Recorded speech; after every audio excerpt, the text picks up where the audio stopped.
के बाद आज आप आई हैं लाहौर हाईकोर्ट में, आपसे इसके ऊपर भी कहा जा रहा है, बता दिया गया है। क्या देख रही है कि नैब के जो हडकंडे थे, पहले आपकी केस जो है उसे कॉल ऑफ किया गया और आगे आप क्या देख रहे हैं? क्या वाकई आपकी आवाज़ दबाने के लिए ही तमाम चीज़ें हो रही थी? और डस्का जो आप लोग जीते हैं उसके हवाले से क्या कहेंगे? बिस्मिल्लाहिर्रहमानिर्रहीम।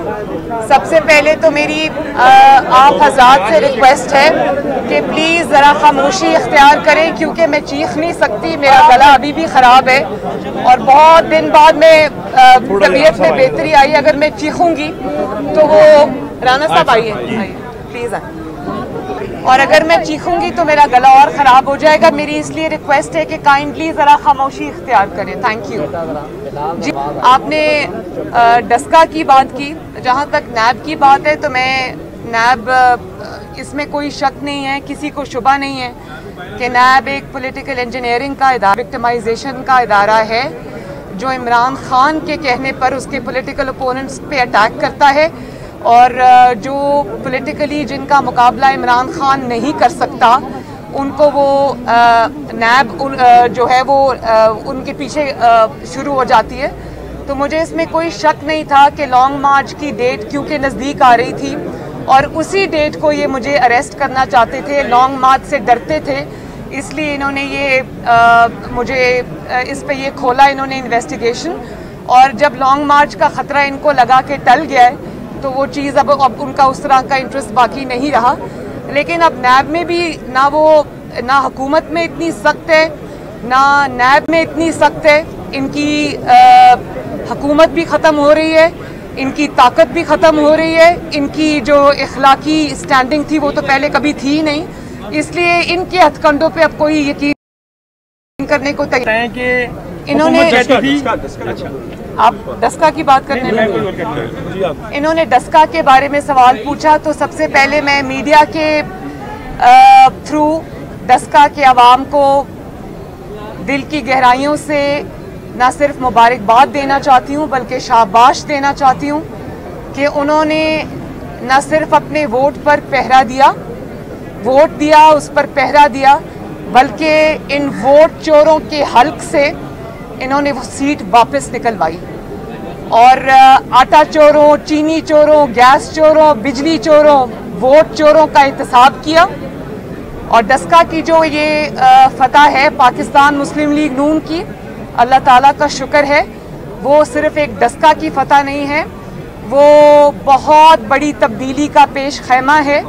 उसकी वजह यह है कि मुस्लिम लीग नून ने ये मुकाबला जो है वो रियासती ताकत और मशीनरी के साथ किया है, जाली हुकूमत के साथ किया है, जिसके अंदर उन्होंने इंतज़ामिया वसाइल 1-1 अरब रुपए के जो पैकेजेस थे वो, और किस तरह इन्होंने धांधली करके फरवरी में, ये धांधली करके भी नहीं जीत सके। दुख होता है, बाकी चीज़ों का होता है, गवर्नमेंट का होता है। जिस दिन इनकी हुकूमत ना रही, आप मेरी बात लिख के रख लें कि इंशाअल्लाह ताला जिस दिन इनकी हुकूमत ना रही, ये बाहर निकल के कैंपेन करने के भी काबिल नहीं होंगे। जीतना तो बहुत दूर की बात है, इंशाअल्लाह ताला आप देखना। और इनकी हुकूमत में रहते हुए अवाम ने इनको धूल चटाई है, अवाम ने इनको रंगे और बहुत इन्होंने फरार का रास्ता इख्तियार करने की कोशिश की। पहले इलेक्शन कमीशन गए, फिर सुप्रीम कोर्ट गए कि खुदा का वास्ता है हमें आवाम के वोटों से बचाओ और हमें शिकस्त से बचाओ।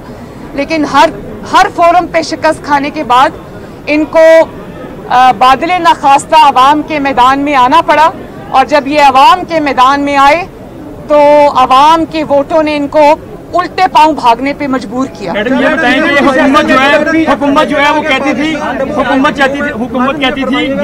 कहती थी कि नून लीग जो है वो टूट का शिकार हो गई है।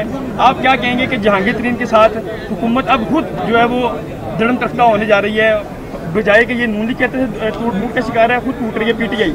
और दूसरी बात ये पीटीएम में जो पीपल्स पार्टी है वो आप समझते हैं कि वो आपकी मकबूलियत से खाइफ है, इसलिए वो तोड़ फोड़ कर रहे हैं। अब देखिए मेरी बात सुने, जहाँ तक आपने आपने क्या अभी सवाल किया? पहला जो हुकूमत है वो कहती थी कि नून लीग से शीन लीग निकलेगी, फिर मीम लीग निकलेगी, और आप देखें कि खुद जहांगीर तरीन जो है वो उनके एमपी एमएनए तोड़ रहा है। और दूसरा मैंने ये कहा कि पीपल्स पार्टी जो है वो आपकी मकबूलियत से खारिफ है, इसलिए उन्होंने पीडीएम को तोड़ा है।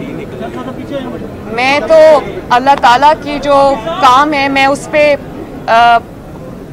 बहुत शुक्रगुजार भी हूँ और बहुत क्लोजली चीज़ों को देखती हूँ, कुदरत के खेल को देखती हूँ, जिसको 5 जमात को सर तोड़ कोशिश की गई। और मैं बबांगे दोहल ये कहती हूँ कि इस कोशिश में रियासती इदारों को भी झोंका गया, चाहे वो इस्टेब्लिशमेंट हो या वो और इदारे हों, सबको झोंका गया मुस्लिम लीग नून को तोड़ने के लिए, मुस्लिम लीग नून का शिराजा बखेरने के लिए। और जब ये टीवी पे आकर ये किरदार कुशी करते थे नवाज शरीफ साहब की, मेरी, मुस्लिम लीग नून के दीगर लीडरान की, जिसमें ये राना सनाउल्लाह साहब आपके सामने खड़े हैं, कि लग़्व और झूठा मुकदमा इन पर बनाया। जब इन्होंने पूरी कोशिश कर ली, मुस्लिम लीग नून आज भी अल्लाह ताला के फजलो करम से अपनी पूरी, बल्कि पहले से बढ़कर अवामी कुव्वत के साथ इनके सामने खड़ी है। और आज इनके एमएनएस और इन केस जो है वो टूट फूट का न सिर्फ शिकार है, बल्कि वो टीवी पर आकर इनके खिलाफ बात कर रहे हैं, इस हुकूमत की नाकामी के खिलाफ बात कर रहे हैं। और ये अपना, और वो खुलेआम ये बात कर रहे हैं कि पीटीआई का कोई मुस्तकबिल नहीं है, इमरान खान का कोई मुस्तकबिल नहीं है, वो ट्राइड, टेस्टेड एंड फेल्ड है। इसलिए इनके जितने भी अरकान हैं वो अपने लिए दूसरे ठिकाने अब ढूंढ रहे हैं।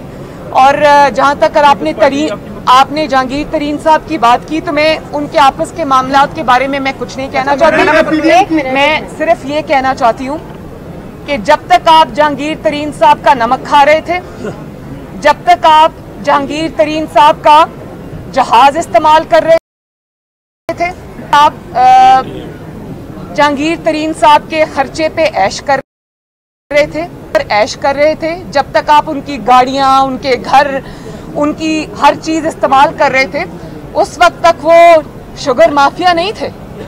और आज अचानक आपको याद आ गया कि वो शुगर माफिया हैं, उन पर मुकदमात बनाना याद आ गया। तो मैं सिर्फ ये कहना चाहती हूँ इनके तमाम साथियों को कि इससे इबरत सीखें।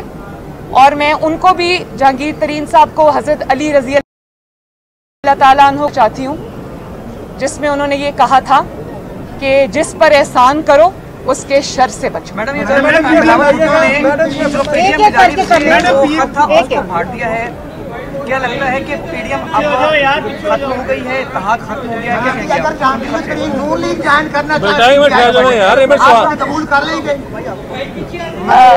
आपने क्या सवाल किया? कि बिलावल भुट्टो ने अपनी सीईसी में जो आपने लेटर दिया था वो फाड़ दिया है, क्या समझते हैं कि पीडीएम अब खत्म हो गई है, इत्तेहाद खत्म हो गया है? एक सेकंड, पीडीएम बिल्कुल माशाअल्लाह कायम है।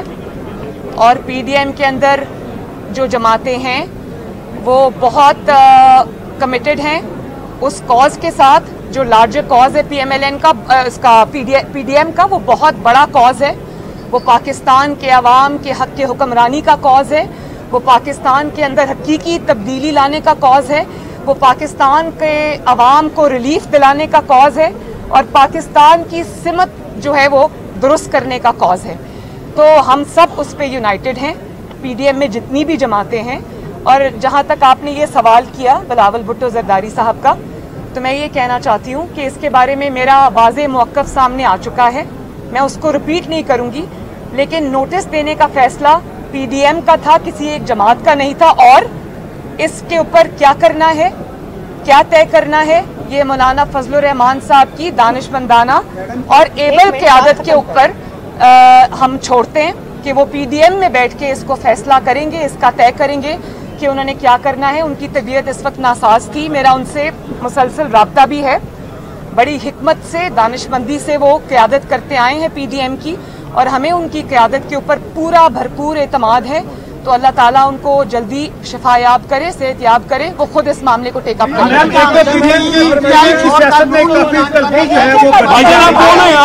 इसको मद्देनजर रखते हुए कि आप समझती हैं कि ये साल जो है इलेक्शन ईयर हो सकता है? मेरे ख्याल में इलेक्शंस इंशाअल्लाह ताला जब भी हो, इस हुकूमत को, इस जाली हुकूमत को ऐसी मार पड़ेगी इंशाअल्लाह कि दुनिया देखेगी। ये लोगों को नसीहत मिलेगी कि आइंदा ना आपने वोट चोरी करना है, ना वोट चोरी होने देना है, ना आपने जूते पॉलिश करके इक़्तिदार तक धांधली और धोखे से पहुंचना है। तो मैं ये देखती हूँ कि जब भी इलेक्शन हो, कल हो, परसों हो, 6 महीने बाद हो, साल बाद हो, इंशाअल्लाह ताला ये जो जाली हुकूमत है, वोट चोर हुकूमत है, ये इबरत का निशान बनने जा रही है। और शायद इसी के थ्रू पाकिस्तान के ऊपर बहुत बड़ा एहसान हो जाए कि आइंदा इस किस्म की जो पॉलिटिकल इंजीनियरिंग है उसका रास्ता बंद हो जाए हमेशा के लिए।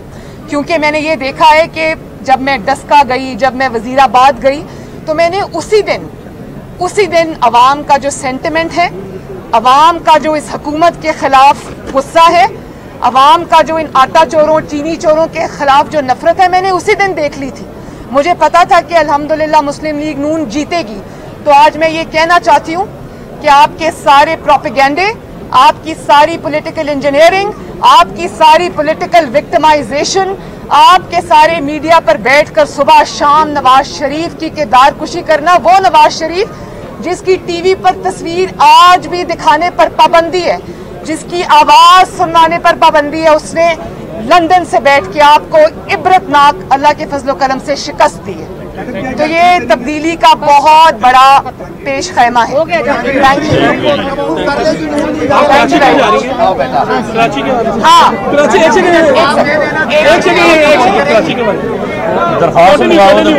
एक सेकेंड भाई, 1 मिनट। आप क्या कराची के हवाले से भाई साहब आप कराची के हवाले से कराची कब जा रही हैं आप? और मैं इंशाअल्लाह ताला कराची जा रही हूँ और मैं आपके थ्रू NA 249 कराची के अवाम को ये मैसेज देना चाहती हूँ कि जिस तरह बाकी पाकिस्तान ने इस वोट चोर और जाली हुकूमत को, नालायक और नाअहल हुकूमत को, अवाम की मुजरिम हुकूमत को जिस तरह सूबों से उसके खिलाफ फैसले आए हैं उसको मुस्तरद किया है, उसको उसके इबरतनाक अंजाम तक पहुंचाया है। तो कराची के अवाम से मैं ये अपील करना चाहती हूँ, NA 249 के अवाम से ख़ास तौर पर, कि मुस्लिम लीग नून को कामयाब बनाएं, मुस्लिम लीग नून को वोट दें, मुस्लिम लीग नून का साथ दें, ताकि मुस्लिम लीग नून आपकी जिंदगियां इंशाअल्लाह ताला बेहतर बना सके और कराची को वो दोबारा से उसका वो हक दिला सके, उसको वो जो कराची का एक हक है, जो उसके पास भी अच्छी सड़कें हों, उसके पास भी अच्छी गवर्नेंस हो, अमन हो, और कराची को अमन का गहवारा बनाया जाए और कराची को तरक्की दी जाए। और कराची क्योंकि हब है पूरे पाकिस्तान के बिजनेस का, तो मैं 249 के अवाम से ये कहना चाहती हूँ कि इस बार बाहर निकलें और मुस्लिम लीग नून के हक में और अपनी तरक्की के हक में फैसला दें, मिफ्ता इस्माइल साहब के हक में फैसला दें। शुक्रिया।